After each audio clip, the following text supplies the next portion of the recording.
yow tamit day lu ma la bëgg wax rek xeeb ko lu ma la bëgg defit rek xeeb ko yow Maada yow xale bii jël 100000 francs indil ñu ko si jamono jii nga xamante ne ñoo gën a soxla Maada jël 100000 yi. waaye yow Mbaye yow yaa ngi xalaat Mbaye am na loo xamante ni góor sox du ko def gis nga yoonu dëgg boo ci nekkee tàmbali ba di nga wéet waaye bu ñu demee ba ca cappaandaw ka ñëpp daal la fekk si man sama combat bi ma nekk daw ma ci yootaa te tey lay gën a dëggal sama bopp gis nga Moustapha mais teraanga bi ñu ji du ma ko trahir mukk ci kaw suuf loolu dee moo ma ko gënal. man daal man nag neexul ba neexul nag Maada yaa may bëgg jaaxal Maada yow boobaak léegi combat bii nga nii yow di nga xeex ba léegi yow yaa ngi ci. dama koy yow daal da nga bëgg jàpp li ñuy waxal Moustapha defu ko. defu ko dañ ko sosal sos wu ñu weñ ndax kooru daaw man ko fekk sa Tambacounda dañ ko sosal liñ ko waxal dara amu ci. bu dee loolu moom solution dina am ndax lii kon naa ci jóg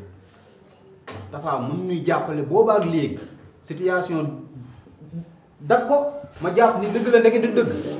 yow da nga war di teel a wax. dama ne la du dëgg du mosuma la wax dëgg la. baax man xam naa ni may def lii moom danaa dakk.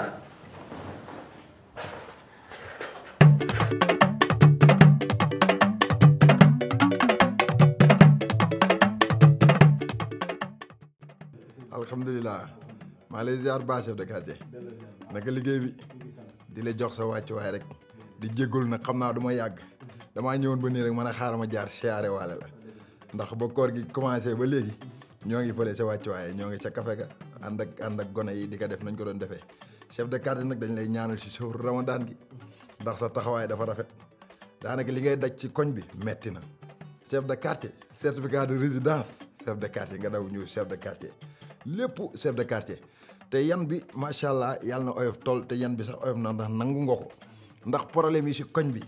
lépp fi mu toll nii ba si fan yi mbiru tonton Moustapha mi ak yëfi gona yi boobu ba léegi lépp loo si war lu waslo ak yaa ngi koy def di si daw suba ngoon taxawaay bi rafet na lool yàlla na suñu borom gën a rafet ak yan bi nam ko defaloon sa waajuru góor defal ko sa waajuru jigéen ndax bañ fi nekkee ba léegi kenn amul problème boobaak léegi ñu ngi siy sant bu baax waaw yan bi tam yàlla na ko yàlla gën a taxaw ni nga nekk ak nit ñi yaa ngi dégg coono yi si koñ bi ak jàppal bàyyi li yeeg yëpp yaa ngi xëy di ko assumer te loolu yombut ndax am na yenn koñ yoo xam ni tasaaroo na ma ngay saxaar te ñun suñ koñ bi ba tey problème bu fi mënti am lépp loo jéego boo ci war a def yaa ngi koy def di la sant nag kafe ga nag ña nga ca te na nga ca daan baaxantal dëgg la loolu waaye xam nañ ne jamono moo am fu mu toll te ñun loolu noonu yëpp tamit ñu ngi koy nangu bu baax di ko rafetlu waaw damaa ñëw rek ma ne xaama jaar siyaare waale la waaw ñoo ngi sant bu baax kay alhamdulilah la ma fekk sama papa ak sama ñoom maam def taxaw quartier bi loolu laa def te nag duma ci taay di ko def parce que mooy sama wareef leneen li mooy la ma doon jàppale mooy yéen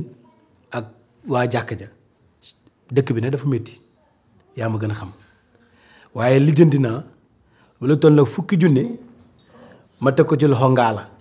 ne ko lii maa ko doon def at mu jot maa ko tegaat seen loxo participer waat ci café gi te incha allah ginnaaw weer bi nag jeexagut dinaa lijjantiwaat beneen enveloppe incha allah jàppale leen ko voilà loolu daal noonu la fa demee. alhamdulilah chef de quartier sant nañ bu baax waaw xaaral mu ñëw àgg ca liggéey ba waaw na sa xel dal bu baax incha allah waaw na sa xel dal gone yi ñoo fa ne waaw ñoom ngaalu ñoo fa ne gone ya xaaral mu ñëw àggale foofu waaw kay waaw sant nañ bu baax dañu ñëw kii balaa heure bi di gën a jege jërëjëf chef de quartier sant nañ bu baax